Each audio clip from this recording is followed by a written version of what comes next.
Bismillahirrahmanirrahim. Assalamualaikum warahmatullahi wabarakatuh. Sebelumnya kami sampaikan terima kasih kepada Bapak Arya Hendrawan selaku dosen mata kuliah Open Source System yang sudah memberikan kami kesempatan untuk membawakan sebuah presentasi yang berjudul Industri Agriculture 4.0 Internet of Things Implementation.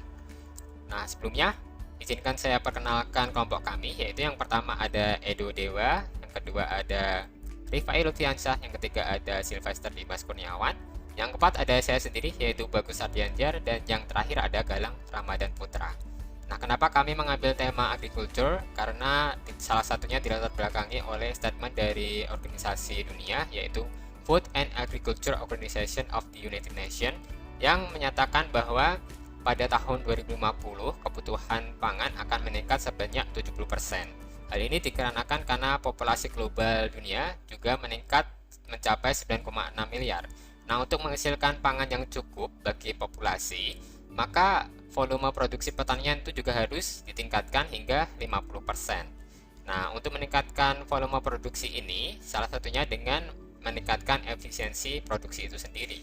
Nah, tentunya hal ini juga akan mengalami beberapa kendala, yaitu yang pertama salah satunya adalah permodalan, kemudian yang kedua alih fungsi lahan yang sangat berdampak besar terhadap lingkungan sekitar, kemudian teknik budidaya yang kurang presisi sehingga masih dipengaruhi kualitas pangan kita oleh beberapa eksternal, yaitu ada cuaca dan iklim. Kemudian yang terakhir adalah krisis regenerasi petani muda, dan yang ini adalah yang paling penting di era sekarang ya. Nah, dari beberapa kendala ini kami akhirnya merumuskan beberapa solusi, yaitu yang pertama menerapkan sistem otomatisasi dengan bantuan sensor-sensor yang terhubung ke internet melalui Internet of Things. Hal ini akan bertambah besar terhadap efisiensi yang akan kita capai nantinya. Kemudian yang kedua, menerapkan sistem eco farming, yaitu yang lebih ramah lingkungan dengan menggunakan lahan tertutup dengan menerapkan greenhouse and hydroponic system. Nah, tentunya hal ini di samping ramah lingkungan juga tidak dipengaruhi oleh eksternal atau iklim dan cuaca sekitar. Kemudian yang ketiga, menggunakan teknologi atau yang biasa kita sebut dengan smart farming, sehingga para generasi muda pun akan cukup banyak terlibat untuk proses agriculture ini. Nah, sebelum masuk ke pembahasan selanjutnya, izinkan saya untuk mengutip sebuah quotes yang cukup bagus, yaitu dalam hidup kita perlu bersikap layaknya petani yang menanam kembali segala apa yang sudah kita ambil.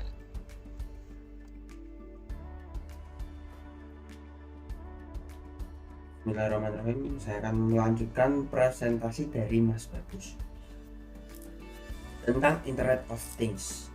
Definisi dari Internet of Things. Internet of Things adalah suatu konsep di mana objek tertentu punya kemampuan untuk mentransfer data melalui jaringan internet. Internet of Things atau IoT terdiri atas dua bagian utama, yaitu internet yang mengatur konektivitas dan things adalah sebuah objek atau perangkat. Things memiliki kemampuan untuk mengumpulkan data, menyimpan data, dan memproses data, serta mengirimkannya ke internet. Mekanisme IoT ada perangkat, device yang terkoneksi ke internet, bisa gadget dan laptop. Konektivitas area wajib tercover, konektivitas WiFi, cloud data center, tempat untuk menyimpan aplikasi dan database. Barang fisik yang dilengkapi dengan modul IoT, gateway, atau sensor. Support Internet of Things atau IoT mengubah seluruh komponen di dalam lahan pertanian dengan cara memasang sensor-sensor, mengumpulkan data untuk kemudian diproses melalui kecerdasan buatan untuk menggerakkan alat atau mendapatkan analisis yang prediktif. Big Data untuk menyimpan seluruh data dari IoT dan berbagai sumber lain. Big Data memiliki kapasitas yang tidak terbatas dan mampu mengantisipasi pertumbuhan data yang luar biasa. Kemudian platform cloud menyediakan perikanan modern untuk mengembangkan dan menggunakan aplikasi perangkat lunak. Internet of Things merambah ke sektor pertanian. IoT mulai mendominasi di sektor pertanian Sensor IoT sangat membantu pertanian dalam membuat keputusan di mana untuk mencapai hasil panen dalam sebuah produk yang dihasilkan, dan produk tersebut akan menjadi lebih berkualitas pada saat hasil panennya. Perkenalkan, nama saya Sylvester Dimas Kurniawan. Saya akan menjelaskan apa itu smart farming, atau bisa disebut juga dengan pertanian yang cerdas.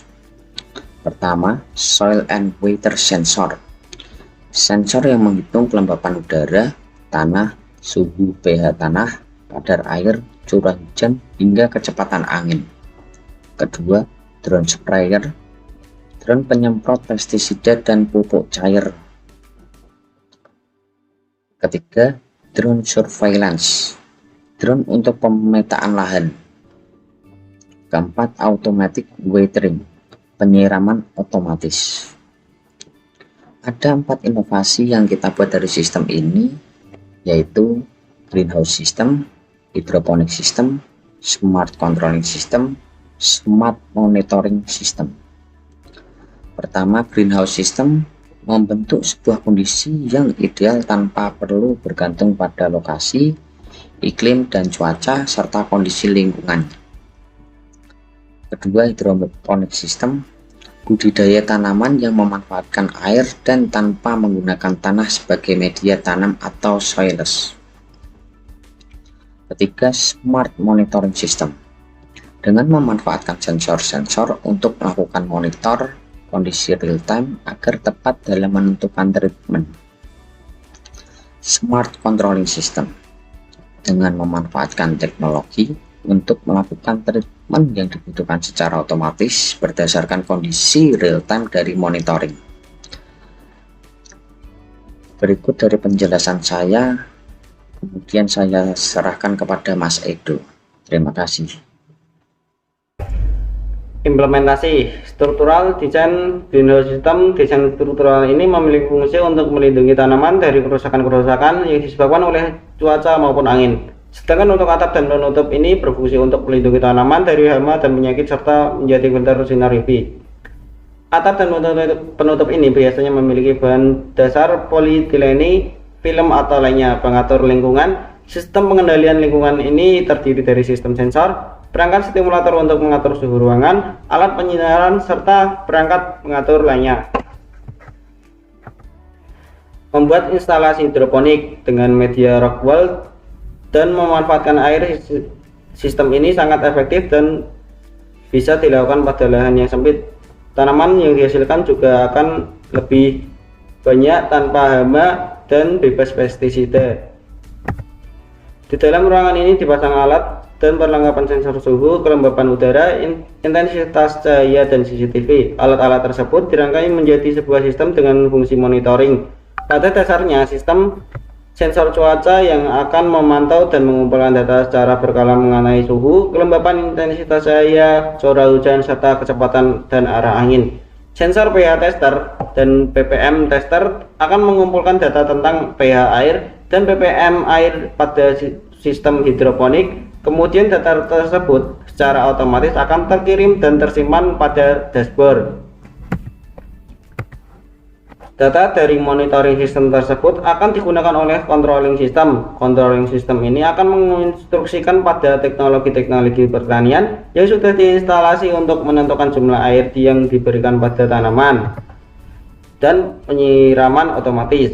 Serta itu, controller ini juga mengatur pergantian air dan pemberian AB mix untuk menjaga pH dan ppm air dalam sistem hidroponik sesuai dengan standar yang sudah kita tentukan agar kualitas tanaman yang dihasilkan juga maksimal.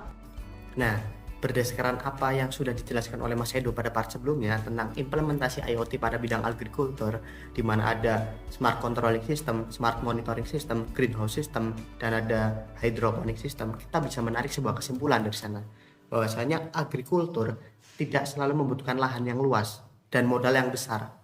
Dengan seiring perkembangan zaman, sistem dan teknologi yang baru memungkinkan untuk melakukannya dimanapun, bahkan di perkotaan.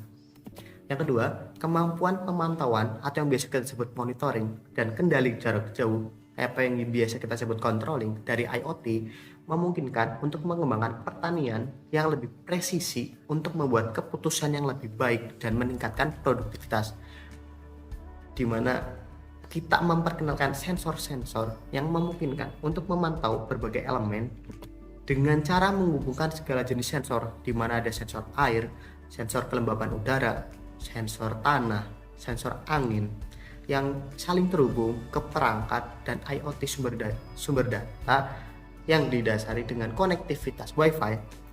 Hasil data yang didapatkan secara real time atau yang bisa kita bisa lihat secara langsung, itu pasti akan mempengaruhi tingkat efektivitas, mengurangi kesalahan pada saat proses berlangsung, serta menjadi sebuah bahan laporan untuk dilakukan penelitian lebih lanjut untuk meningkatkan kualitas. Yang keempat atau yang terakhir, ini yang saya suka dengan menggunakan teknologi dan IoT.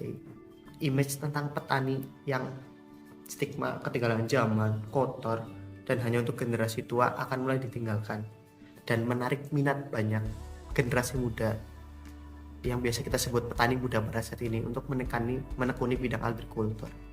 Nah, yang terakhir, ini ada quotes dari seorang petani yang beredar di internet yang saya cocok-cocokkan dengan kehidupan kita sebagai mahasiswa, bahwa petani mungkin benci pada hama, tapi mereka tak pernah lelah untuk terus menanam dan memupuk padinya. Sama seperti kita, mungkin kita benci untuk belajar, tapi kita tak pernah berhenti untuk terus belajar. Oke, mungkin itu yang bisa kita beri kepada dosen dan teman-teman rekan sekalian. Bila banyak kesalahan, kami mohon untuk dimaafkan. Bila itu bermanfaat, kita turut untuk senang. Terima kasih. Wassalamualaikum warahmatullahi wabarakatuh.